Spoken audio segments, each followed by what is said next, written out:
Kami dari kelompok Koordinasi IPA akan mempresentasikan hasil riset kami tentang sel saraf dan sel otak. Halo, perkenalkan nama saya Aulia Mutmainah dari kelas 11 IPA 1 absen 9.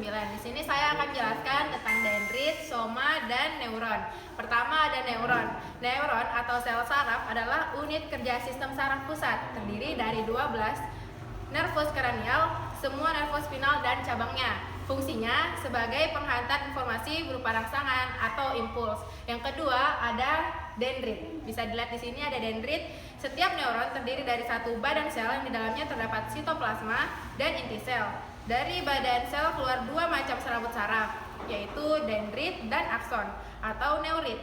Dendrit berfungsi mengirimkan impuls ke badan sel saraf, sedangkan akson berfungsi mengirimkan impuls dari badan sel ke jaringan lain. Akson biasanya sangat panjang, sebaliknya dendrit sangat pendek. Ketiga, ada badan sel, bisa dilihat sini atau nama lainnya soma. Badan sel adalah bagian sel saraf yang memiliki ukuran yang terbesar dan memiliki banyak komponen penting. Di dalam badan sel terdapat sitoplasma, nukleus, dan nukleolus. Badan sel berfungsi sebagai penerima rangsangan dendrit, kemudian diteruskan menuju akson. Badan sel memiliki nukleus serta sitoplasma. Sekian dari saya, terima kasih. Assalamualaikum warahmatullahi wabarakatuh. Nama saya Muhammad Rasya Putra Khalid. Saya dari kelas 11 IPA 1 nomor absen 26. Hari ini saya akan menjelaskan tentang sitoplasma, akson, dan selubung mielin. Saya mulai dari sitoplasma. Sitoplasma adalah cairan di dalam sel yang mengelilingi nukleus dan menjadi tempat bagi sel saraf untuk menjalankan fungsinya.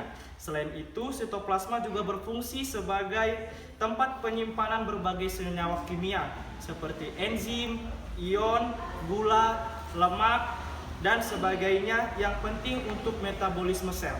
Yang kedua, saya ada akson atau biasa disebut dengan neurit.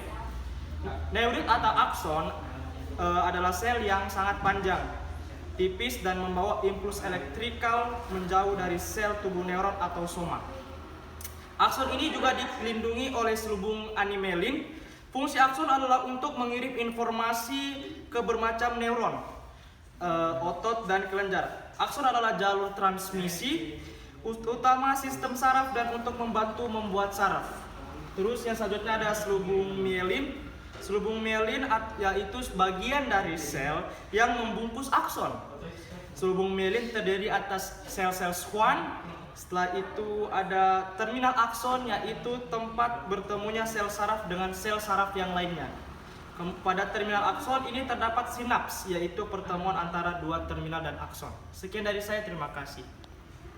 Perkenalkan, nama saya Nisha Lafisya dari kelas 11 IPA 1. Di sini saya akan menjelaskan tentang nukleus dan membran sel.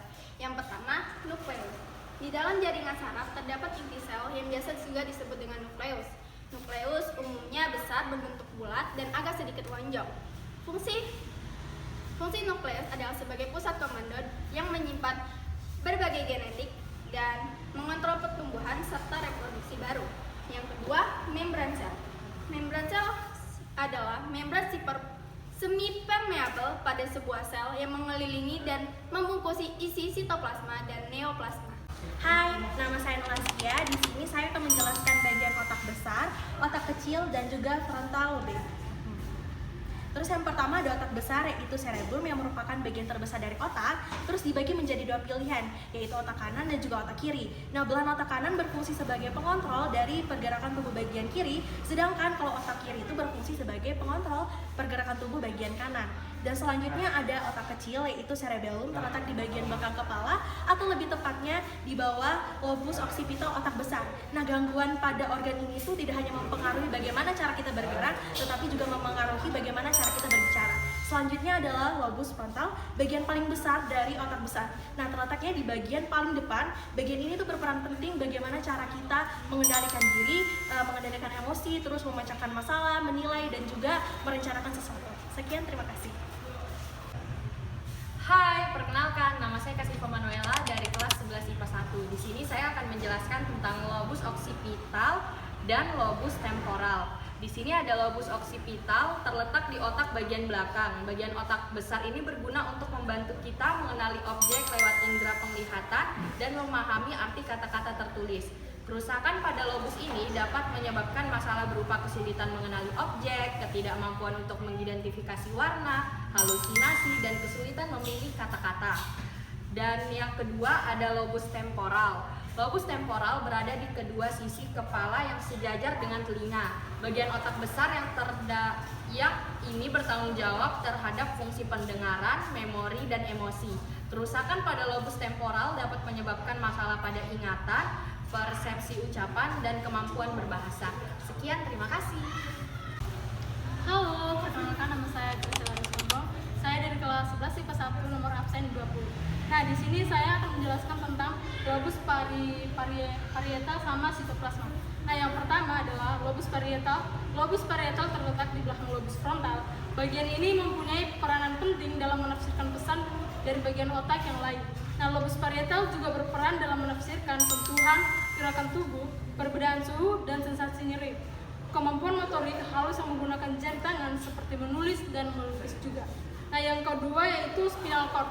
Nah, spinal cord itu sendiri merupakan jaringan lunak yang dikelilingi oleh tulang belakang atau biasa disebut vertebrae. Nah, spinal cord memanjang dari otak bagian bawah serta berisikan sekumpulan sel-sel saraf atau biasa disebut traktus yang menuju ke berbagai bagian tubuh. Terima kasih. Sekian dari kelompok kami. Terima kasih. Bye-bye.